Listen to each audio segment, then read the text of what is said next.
Bismillahirrahmanirrahim. Assalamualaikum warahmatullahi wabarakatuh. Alhamdulillahi rabbil alamin. Wassalatu wassalamu ala asyrafil anbiya'i wal mursalin Sayyidina Muhammad wa ala alihi wa sahbihi ajma'in. Amma ba'du, jamaah subuh yang berbahagia, melanjutkan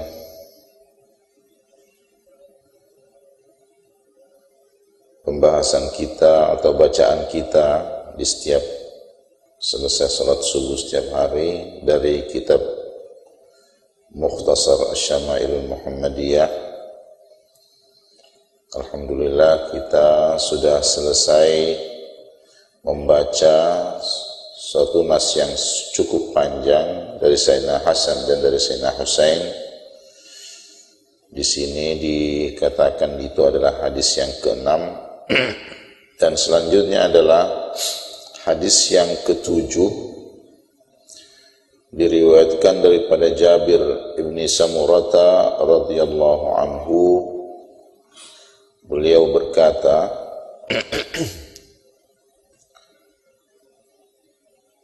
Kana Rasulullah sallallahu alaihi wasallam, adalah Rasulullah sallallahu alaihi wasallam dhali'al fami. Yang dimaksud dengan dhali'al fami, mulutnya sedikit besar tapi tidak terlalu besar. Yang dimaksud dhali'al fami, ashkalal aini, itu matanya seperti yang telah kita sebutkan, sangat hitam-hitamnya dan sangat putih-putihnya. Jadi ada kontras gitu kan ya, antara putih dan hitam. Itu yang dimaksud dengan ashkalal ainaini. Munhawisal aqib. Apa namanya? Al-aqib itu ini. Oh, pantat. Iya, maaf. Jadi pantat Rasulullah sallallahu alaihi wasallam tidak terlalu banyak dagingnya sehingga muncul begitu. Tapi juga tidak rata. Selalunya Rasulullah sallallahu alaihi wasallam itu tengah-tengah gitu kan ya.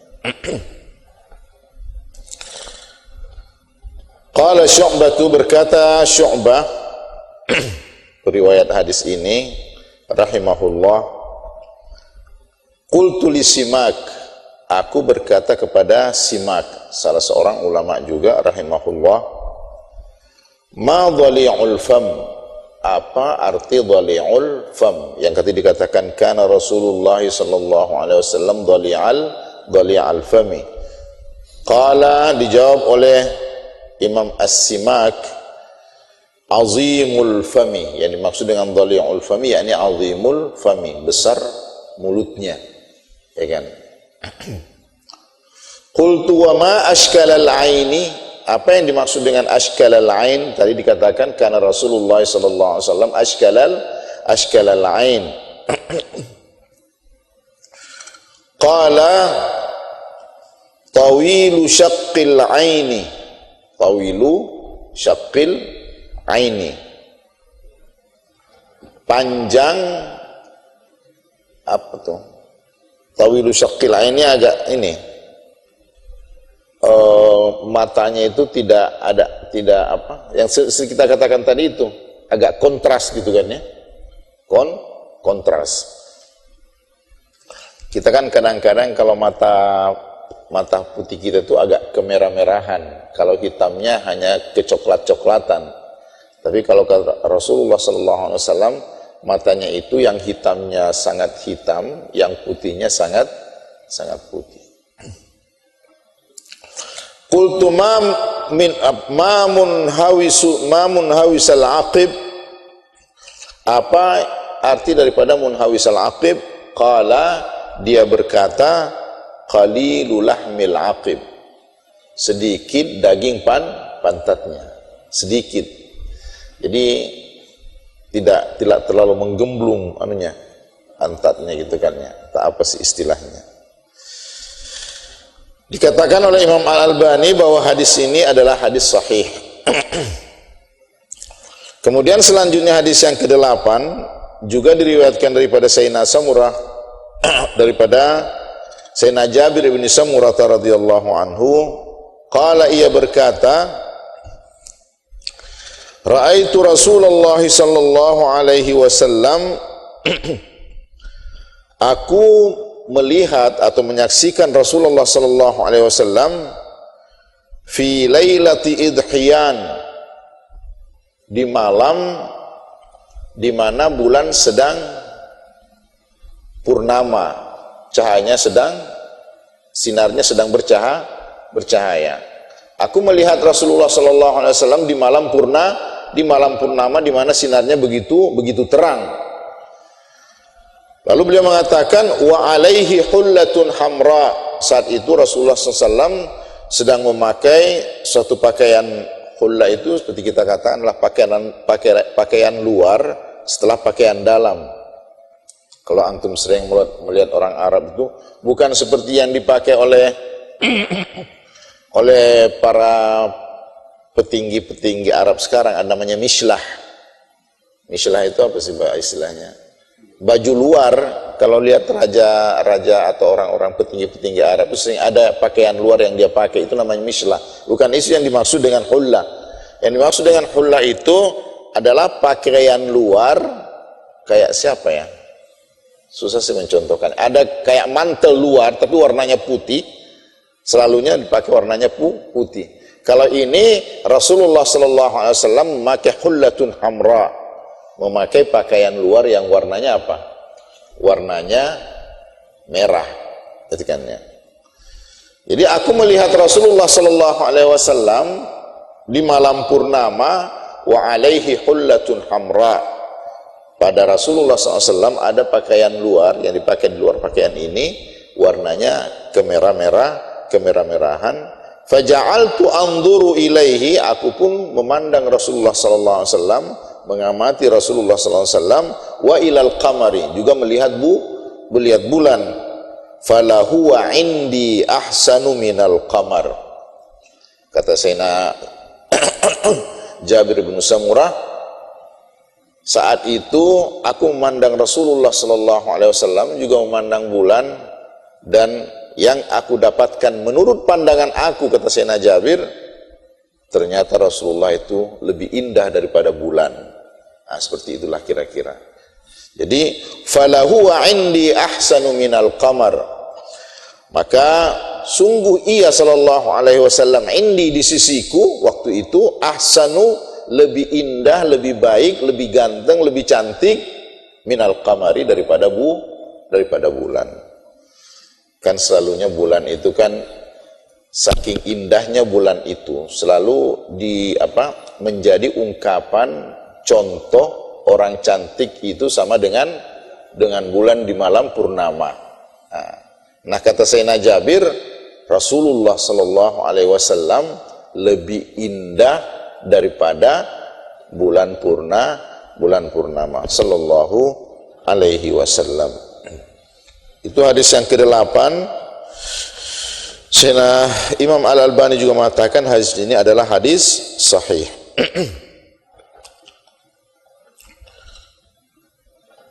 Selanjutnya dikatakan bahwa hadis yang ke-9, hadis sahih juga, an Abi Ishaq, daripada Abi Ishaq, seorang ulama tabi'i, qala, ia berkata rahimahullah, sa'ala rajulunil Bara' bin Azib, seorang laki-laki bertanya kepada sahabat Al-Bara' ibn Azib radhiyallahu anhu. Pertanyaannya, akana wajhu Rasulillah sallallahu alaihi wasallam mithlas sayf? Apakah muka Rasulullah sallallahu alaihi wasallam itu seperti pedang? Maksudnya agak sedikit runcing gitu kan ya. Qala, dijawab oleh Sayyidina Al-Bara' ibn Azib, la, tidak seperti itu. Bal mithlal qamar, akan tetapi muka Rasulullah itu seperti seperti bulan purnama. Satu hadis lagi, hadis yang ke-10, dikatakan oleh Imam Al-Albani juga bahwa hadis ini sahih. An Abi Hurairah radhiyallahu anhu, dari Sayyidina Abi Hurairah radhiyallahu anhu qala, ia berkata, kana Rasulullah sallallahu alaihi wasallam, adalah Rasulullah sallallahu alaihi wasallam, abyad, putih, ka'annama sigha min fiddatin, itu putihnya seolah-olah kulit Rasulullah sallallahu alaihi wasallam itu bagaikan perak yang baru ditempah. Perak yang baru ditempah itu mana? Bersih kan? Kulit bersih, bersinar, mulus, tidak berkerut-kerut, ya kan? Perak. Kalau kita kan kadang-kadang bersih tapi ada kerutnya, ya kan? Terutama jidat kita kan ada kerut-kerutnya. Kalau Rasulullah SAW kulitnya putih, bersih, halus, mulus, dan tidak ada kerut-kerutnya. Rajilah sya'ri, apa yang maksud dengan rajilah sya'ri? Rambutnya terurai, ya kan? Di keteruraian rambut Rasulullah SAW terkadang terurai sampai pertengahan telinga, terurai kadang-kadang sampai ke ujung daun telinga, terurai kadang-kadang sampai ke pundak, ya kan? Kalau terlalu panjang, terkadang Rasulullah SAW yudfir itu apa? Kalau rambut itu diginikan, apa sih namanya? Kepang namanya ya. Dikepang rambutnya itu semuanya 4 kepangan. Jadi rambut Rasulullah SAW itu dikepang 4 kepangan. Lalu seperti pernah kita baca, selalu di sini dibelah 2 gitu kan ya. Saya masih sering melihat sebagian orang-orang Badawi khususnya yang memperlakukan rambutnya yang kalau panjang seperti itu. Kalau orang ini dicacing, kalau orang Bugis bilang, ya dicacing ya. Kalau ini dikepang ya, seperti dikepang dengan 4 kepangan. Jadi subhanallah, seperti itu rambut Rasulullah SAW. Tapi saya pernah mendengar sewaktu Syekh Muhammad bin Utsaimin ditanya tentang mestikah kita memiliki rambut yang panjang seperti itu, ya kan? Kata beliau tidak mesti, karena ini bukan syariat, ya kan ya? Itu adalah kebiasaan masyarakat pada waktu itu. Jadi kita pun sekarang di rambut kita menyesuaikan kebiasaan sekarang. Kalau ternyata kemudian kebiasaan sekarang ternyata rambut panjang itu konotasinya negatif, itu semestinya kita tidak membiasakan berambut panjang. Itu kata beliau. Itu kan. Karena rambut itu panjang atau pendek itu adalah kebiasaan, bukan syariah. Itu kan. Itu kata beliau waktu ditanya tentang kalau Rasulullah SAW rambutnya panjang, adakah kemestian dalam upaya mengikuti sunnahnya bahwa kita juga harus berambut panjang? Beliau mengatakan tidak mesti seperti itu, ya kan ya. Apalagi kalau kita sekarang ini di masyarakat kita rambut yang panjang itu terkonotasi apa? Negatif gitu kan ya. Orang sering bilang gondrong gitu kan ya. Orang bilang gondrong. Nah, kawan yang berbahagia, jamaah subuh yang dimuliakan oleh Allah Subhanahu wa taala, itu 4 hadis telah kita baca, hadis ke-7, ke-8, ke-9 dan ke-10. Keempat-empatnya menurut Imam Al-Albani adalah hadis sahih tentang seperti apa sebahagian daripada bentuk daripada penampilan Rasulullah sallallahu alaihi wasallam. Semoga insyaallah kita bisa mengikuti sunnah atau kebiasaan atau tampilan-tampilan Nabi sallallahu alaihi wasallam. Tapi ada sebahagian dari teman-teman yang berusaha untuk mengamalkan seperti apa Rasulullah, dia sempatkan suatu waktu di mana dia rambutkan dia panjangkan rambutnya dalam upaya untuk seperti Nabi Shallallahu Alaihi Wasallam. Dan kalau tidak saya salah pernah lihat, sekarang ini ada satu kelompok dalam Islam, ya kan ya, mudah-mudahan itu masih dalam kelompok Islam gitu kan ya, itu rambutnya panjang bukan dikepang, diwarnai dengan warna kecoklat-coklatan. Saya sering lihat seperti itu. Di sini saya pernah lihat, ya kan ya. Dipanjangkan, kalau di Mekah pernah saya lihat, karena ada salah seorang dari kenalan atau mungkin malah masih ada hubungan keluarga bergabung dengan kelompok itu, lalu kemudian memanjangkan rambutnya diwarnai dengan kecoklat-coklatan, selalu pakai kopiah yang agak lancip gitu, ya kan, kayak kopiahnya orang-orang negara-negara Islam bekas jajahan Soviet gitu kan ya. Lalu ada imamah yang cukup besar, lebih besar daripada imamahnya orang Syiah gitu kan ya. Seperti itu. Saya hanya ingin mengatakan bahwa andaikan ada kecenderungan kita, walaupun sekali dalam seumur kita, memanjangkan rambut, bukan karena mencontohi siapa-siapa, tapi ingin mencontohi Rasulullah Sallallahu Alaihi Wasallam, itu juga tidak ada salahnya. Seperti itu. Tapi yang pastinya kalau saya tidak bisa panjang rambut lagi, karena sudah botak, gitu kan ya. Baik, subhanakallahumma wa bihamdika, asyhadu an la ilaha illa anta astaghfiruka wa atubu ilaik. Sallallahu wasallam wa baraka ala abdika wa rasulika Muhammad wa ala alihi wa sahbihi ajma'in. Walhamdulillahi rabbil alamin. Assalamualaikum warahmatullahi wabarakatuh.